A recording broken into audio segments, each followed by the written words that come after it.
Yo, what's up mga amigo? Jan Totep. Ngayon po ang pag-uusapan natin kung magkano na nga ba abutin ng gastos bago makasampa ng barko ngayong 2024. So nakikita nyo po ngayon ang ginawa ko po na presentation para sa inyo.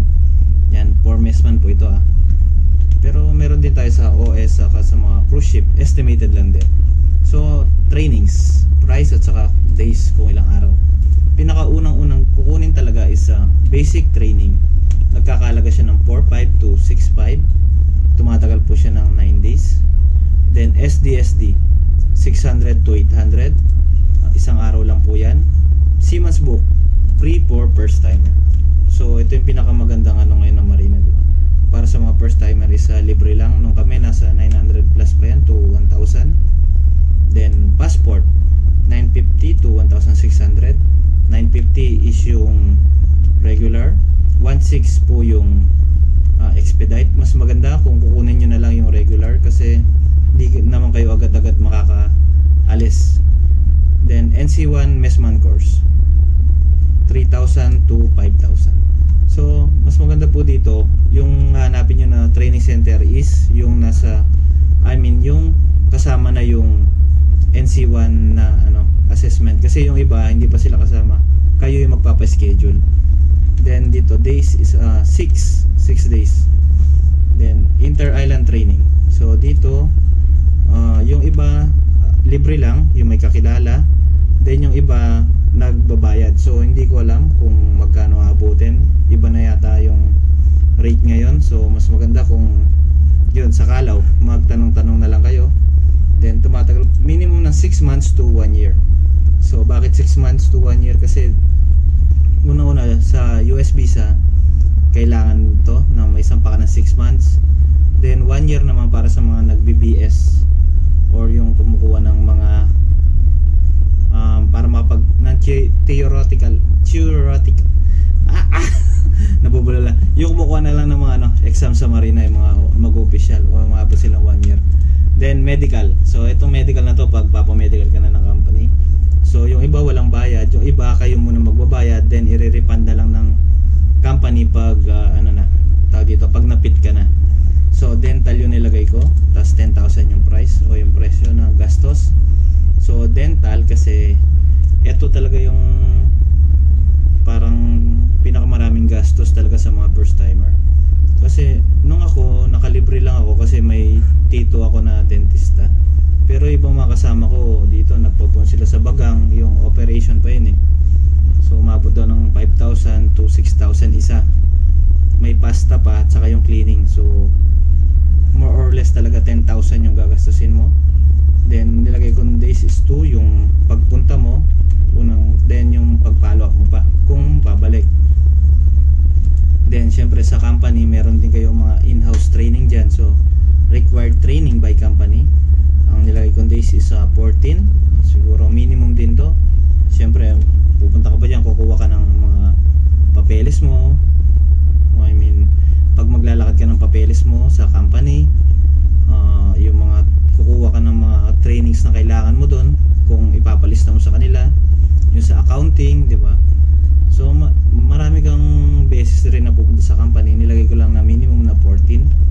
Then processing of certificates, so nilagay kong price is 5,000. Pero ito nasa maximum siguro to kasi sa cab nandun din sa tawag dito COP. Ayan, diba? So medyo mataas na siguro tong 5,000. Pero at least diba, para makapag-prepare lang.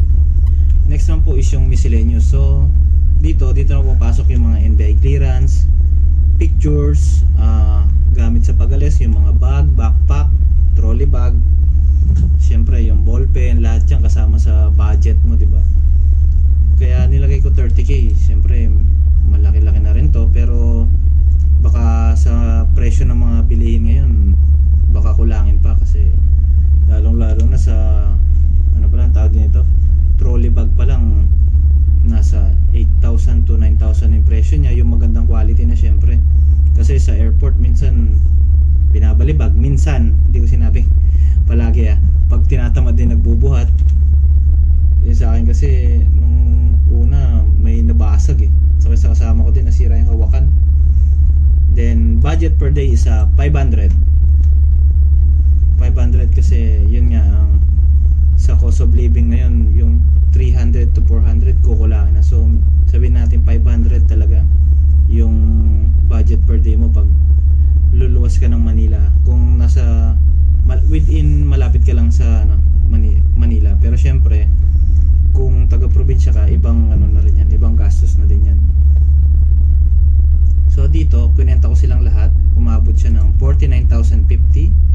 Budget per day is 500, tulad nga sinabi ko, and days lahat is 100. Total na yun umabot siya ng 99,050. So di pa kasama dito yung mga pamasahe mo sa kung mag-inter-island ka, yung pamasahe mo doon papunta syempre sa barko, kung mag-aeroplano ka or magre-renta ka lang ng sasakyan, kung kunyari sabi natin sa malapit lang yung puerto sa inyo.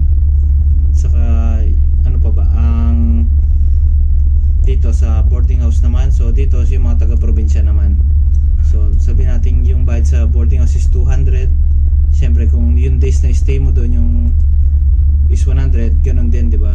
Nasa 20,000 in 100 days yung gastos mo. Abot siya ng 119,050 sa mga taga probinsya. Pero yung iba kasi dyan, yung mga sabi natin utility, di ba? Umabot ng 6 months, 7 months. Yun yung medyo malaki-laking gastos na. Kaya talagang ang sinasabi talaga ng mga seaman, yung unang sampa mo talaga pambayad ng utang. Sa OS kasi ang pinakaiba lang ditong deck watch keeping. Yan, so deck or engine watch keeping, OS or wiper. At saka yung 2-4 na tinatawag nila na bagong training ngayon. Nasa 2,500 yun, alam ko. Then next is sa mga cruise ship naman, ang pinakaiba lang this yung crowd and crisis management. So magkaibang training yan iba sa domestic kasi crowd and crisis domestic, pero ito crowd and crisis international na to. Magkaibang training sila. Alam ko tag 3 days to tag 3 days sila pareho. Syempre yung required training by company pa rin, inter-island yan. So sa inter-island training sa cruise ship kasi alam ko kahit hindi na ata, pero depende pa rin, di ba? Depende pa rin sa company nyo kung required ka nila. Yan, so hanggang dito na lang po mga amigo. Maraming salamat po sa panonood. Sana po nakatulong ako or nakapagbigay ako ng idea sa inyo kung magkano ba ang dapat nyong i-prepare na pera talaga. So thank you for watching, subscribe and share.